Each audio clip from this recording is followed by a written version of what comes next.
벤투 감독이 대표팀을 떠나게 되면서 후임 감독으로 누가 오느냐, 이게 대표팀에게 가장 중요한 과제가 됐는데 어떤 게 있냐면 정답은 없습니다. 수비 축구를 하든 아니면 뭐 공격적인 축구를 하든 어떤 축구를 하든 사실 이 정답이 존재하는 문제는 아닌데, 여기서 중요한 건 트렌드는 존재합니다. 그리고 그 트렌드는 벤투 감독을 4년 전에 대표팀이 선임하면서 한국 축구가 세계적인 트렌드를 따라가고 싶다 라는 목표를 세웠었거든요. 이제 뭐 김판곤 당시 감독 선임위원장님의 그 인터뷰나 이런 것들을 보면 벤투 감독을 선임했던 이유 자체가 우리가 약팀일지라도 월드컵에 나가서 우리가 준비해왔던 패턴들, 이 패턴들을 활용해서 공격을 해보고 싶다. 그리고 조금 더 능동적인 축구를 해보고 싶다. 이게 사실은 벤투 감독을 선임했던 이유였고요. 그리고 현재 세계 축구의 흐름 자체가 이렇게 흘러가고 있습니다. 뭐 프리미어리그의 브렌트포드, 브라이튼, 세리아의 아탈란타, 이렇게 분명히 좋은 스쿼드가 아닌데도 불구하고 조금 더 자기 주도적인 축구를 하고 조금 더 만들어가는 플레이를 하고 하다 보니까 성적도 좋게 나오고 강팀들을 상대로도 내가 가진 축구를 보여줄 수 있고, 이런 팀들이 이제 세계적인 흐름이거든요. 그렇기 때문에 어떤 감독을 선임하든 이 트렌드를 맞춰갈 수 있는 감독을 선임해야 된다 라는 생각이 드는데, 그렇기 때문에 사실 저는 해외 감독을 아직까지는 선임해야 된다 라는 생각이 들어요. 이게 국내 감독님들이 전술이 좋다 나쁘다 이게 아니라 어떤 게 있냐면, 아무래도 아직까지는 이 해외 감독들이 조금 더 트렌드에 민감할 수밖에 없거든요.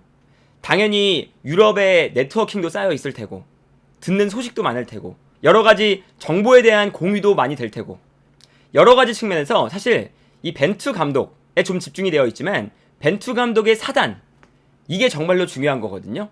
벤투 감독의 사단이 유럽과의 네트워킹도 있고 정보 공유도 되고 여러 가지 이제 세계적인 트렌드를 흡수할 수 있는 그러한 부분들이 있기 때문에 벤투 감독이 중요한 게 아니라 벤투 감독의 사단 전체, 이게 정말 중요했어요, 우리 대표팀에. 그렇기 때문에 아직까지는 해외 감독들이 트렌드를 따라갈 수 있는 부분들이 더 있다 라는 생각이 들고요. 그리고 이제 트렌드에 맞춘 감독이 필요하다 라는 것 중에 하나는 어떤 게 있냐면, 이게 최근에 트렌드가 약간의 공격성을 조금 띠잖아요. 근데 이게 중요한 이유는 어쨌든 팬들이 즐거운 축구를 하기 때문에 축구의 매력이 사실은 증가를 합니다. 그리고 여기에 더해서 어떤 게 있냐, 벤투 감독이 사실 좋았던 것이 트렌드를 따라가는 것도 있었지만 어쨌든 우리보다 강팀을 상대로도 맞불을 놓기도 하는 그런 성향을 가진 감독이기 때문에 사실은 긍정적인 부분들이 있었거든요. 물론 뭐 수비가 무너지는 그런 장면도 우리가 봤지만 어쨌든 우리가 경기를 보면서 사실은 뭐 즐거움도 느낄 수 있고 그러다 보니 팬들도 늘어나고 이런 것도 있고요. 그리고 여기에 더해서 일단은 세계 축구의 트렌드, 약간 공격성을 띠는 성인 대표팀이 이런 경기들을 하면 자연스럽게 연령별 대표팀에게도 영향을 끼칩니다. 그리고 이게 왜 중요하냐면, 우리가 어쨌든 세계적인 레벨로 축구가 올라가고 싶다면 세계적인 트렌드에 맞는 스타일의 선수들이 나와야 돼요. 이게 사실은 정말 중요한 거거든요. 단순히 그냥 뭐 근시안적으로 1년, 2년 그 성적을 보는 것이 아니라 장기적으로 봤을 때 A 대표팀이 어떤 축구를 하느냐, 이게 우리 축구의 하나의 뭐 브랜딩이 되고 스타일이 되고, 그게 되면 연령별 대표팀에서 올라오는 선수들도 그러한 스타일에 최적화된 선수들이 많이 나오게 돼요. 그렇게 되면 당연히 유럽에서도 더 필요로 하는 능력을 갖춘 선수들이 나오게 되고, 그렇게 되면 우리의 축구가 조금 더 세계 축구에 발 맞춘 그런 축구가 되는 거거든요. 그렇기 때문이라도 트렌드에 적합한, 트렌드를 따라갈 수 있는 감독이 너무나도 필요하다 라는 생각이 일단은 들고요. 그리고 이제 두 번째는 빌드업을 잘하는 감독이 와야 된다 라는 생각이 듭니다. 이것도 사실은 뭐 트렌드에 맞춘 감독이다 라는 이야기랑 비슷한데, 이게 빌드업 축구 라는 것이 이제 최근에 벤투 감독의 근거 없는 비판, 이런 것들이 들어갈 때 벤투 감독 왜 빌드업 축구를 하느냐, 이런 이제 이야기가 나오면서 빌드업이라는 것이 단순하게 점유를 하는 이런 것으로 이제 오인되면서 벤투 감독이 사실 좀 근거 없는 비판들을 많이 받았잖아요. 그런데 사실은 빌드업이라는 것은 뭐 수비 축구를 하든 공격적인 축구를 하든 다 존재하는 겁니다. 패스 한 번, 어떻게 우리가 패턴 플레이를 만들까? 라는 것 자체가 이 빌드업이거든요. 그리고 뭐 압박을 할 때도 우리가 어떻게 빼앗아 올 것인가? 이것 자체도 사실은 빌드업이 포함이 되는 거예요. 그런데 이게 빌드업 축구라고 이제 벤투 감독을 명명하는 게 되게 이제 뭔가 하면 안 되는 그런 걸로 좀 됐잖아요. 근데 이번 대표팀의 가장 큰 키워드는 사실 빌드업이라고 생각을 합니다. 왜냐면 그동안은 빌드업을 잘 못했기 때문에 이번 벤투 감독을 선임한 이유 자체가 빌드업을 잘 하기 위한 과정이었어요. 그래서 지금 선수들이 인터뷰하는 것만 봐도 그냥 단순하게 앞으로 볼을 걷어내는 것이 아니라 우리가 한 번, 두 번 거쳐서 공격수들에게 볼을 전달하는 이 과정이 되니까 축구가 너무 재밌다 라는 이야기들을 하잖아요. 그게 사실은 벤투 감독이 빌드업에 대한 개념들을 우리 대표팀에 확실하게 심어줬고, 그렇기 때문에 빌드업 축구라는 것이 그냥 뭐 점유하는 축구이기 때문에 빌드업 축구다 이렇게 얘기하는 것이 아니라 빌드업이라는 체계를 만들었다 라는 관점에서는 빌드업 축구가 벤투 감독의 하나의 키워드였어요. 그런데 이 빌드업을 잘하냐 못하냐 이게 사실은 결과에 상관없이 존재합니다. 이게 사실은 결과와 동일하진 않습니다. 그래서 자칫 잘못하면 정말 이 수비적인 축구를 하고 실점을 일단 안 하고 전방으로 볼을 보내서 어떻게든 하나 득점을 만들어서 성적을 내는 그런 이제 감독들도 있어요, 분명히. 근데 이런 감독들을 데려오면 지금까지 했던 빌드업에 아주 중점을 뒀던 그런 축구가 무너지게 됩니다. 그래서 벤투 감독 체제에서 좋았던 건 뭐냐면요, 우리가 그동안 연습했던 패턴, 빌드업 과정이 월드컵에서도 나왔다는 거예요.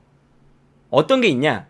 대표적으로 월드컵에서 통했던 부분 중 하나가 김진수를 활용한 공격 방법이었습니다. 벤투 감독이 최종 예선 때부터 어떤 방법을 썼냐면 김진수가 안쪽으로 들어오는 플레이를 더 잘하거든요. 오버래핑이 아니라. 그러다 보니까 측면 공격수를 약간 측면으로 빼서 상대의 측면 수비수를 끌어내고, 이때 김진수가 중앙으로 들어가면서 순간적으로 다시 측면으로 빠집니다. 그러면서 상대의 측면 공간을 무너뜨리고 여기서 김진수가 볼을 받아서 크로스를 올렸어요. 이 패턴이 월드컵이 다가오면서 계속해서 나왔었거든요. 이게 카메룬과의 9월 평가전 장면인데 손흥민이 측면으로 나가 있는 황희찬에게 패스를 해요. 그리고 이때 당연히 상대의 측면 수비수가 끌려 나가겠죠.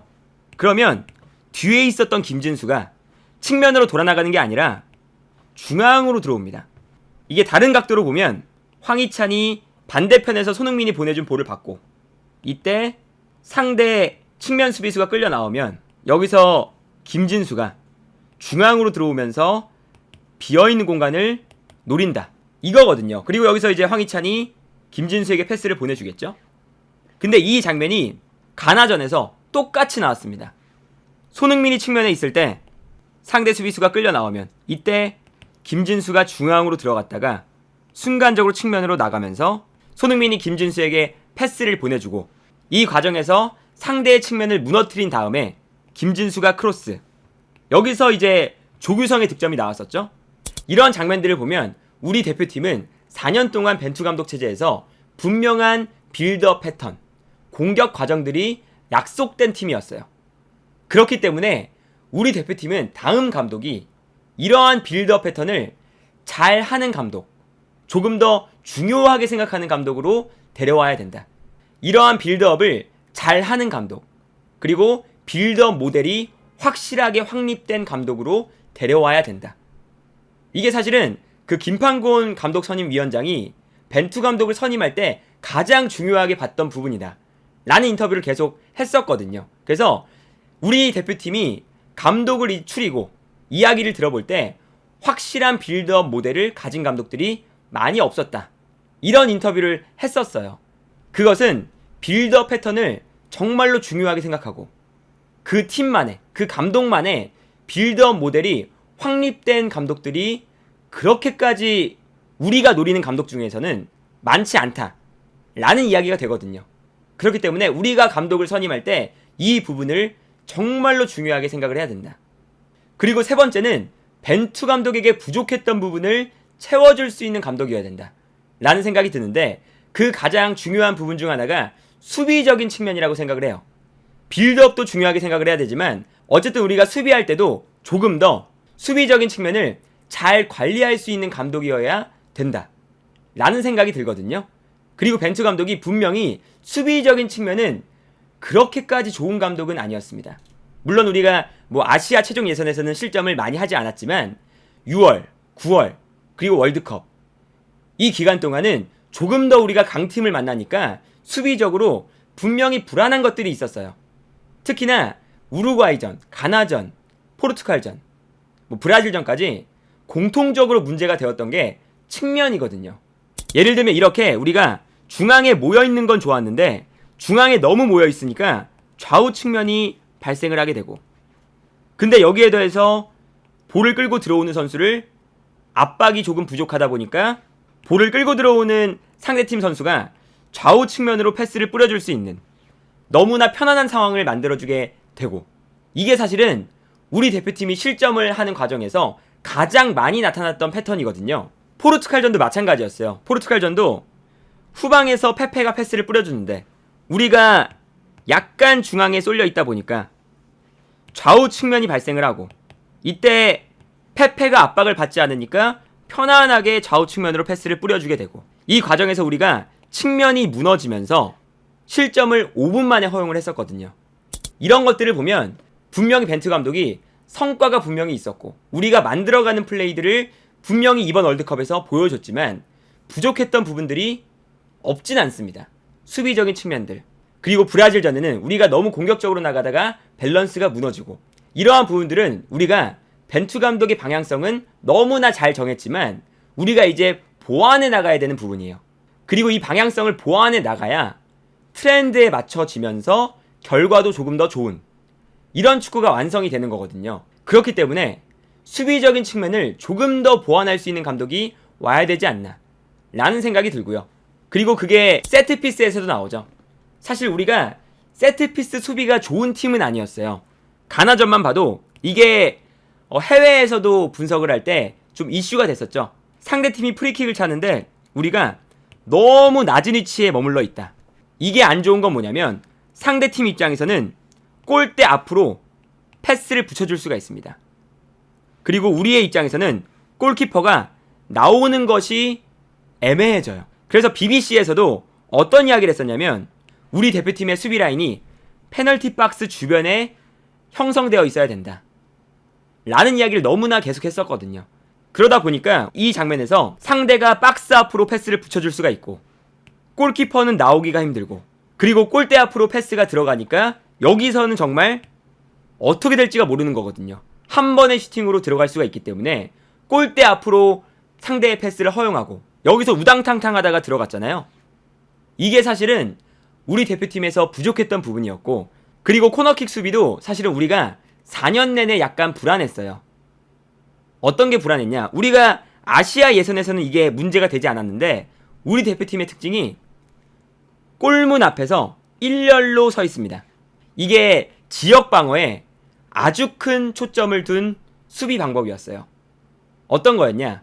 어차피 득점은 골문 앞에서 나오니까 우리가 먼저 이 골문 앞에서 자리를 선점하자, 지역을 선점하자 라는 거였는데, 이게 문제가 뭐냐면 뒤에서 뛰어들어오는 공격수들을 막을 선수의 숫자가 부족해지죠. 그래서 당장 이 장면도 뒤에서 뛰어들어오는 선수가 3명인데 우리가 앞에서 마크하고 있는 선수는 2명이거든요. 근데 이게 왜 문제가 되느냐? 물론 코너킥이 골문 먼 쪽으로 들어와서 여기서 헤더가 이루어지면 골대와 멀기 때문에 득점 가능성이 떨어집니다. 근데 문제는 뭐냐? 뒤에 있던 선수들이 앞으로 뛰어나가면서 우리가 서 있는 위치에서 점프를 한다는 거죠. 우리는 제자리에서 점프하는데 상대 공격수들은 달려오면서 점프한다. 당연히 러닝 점프가 더 타점이 높겠죠. 그래서 우리가 우루과이전에 골대를 맞긴 했지만 사실 우리가 아시아 최종 예선에서는 이런 문제가 안 나왔었습니다. 당연히 우리가 제공권이 더 좋으니까.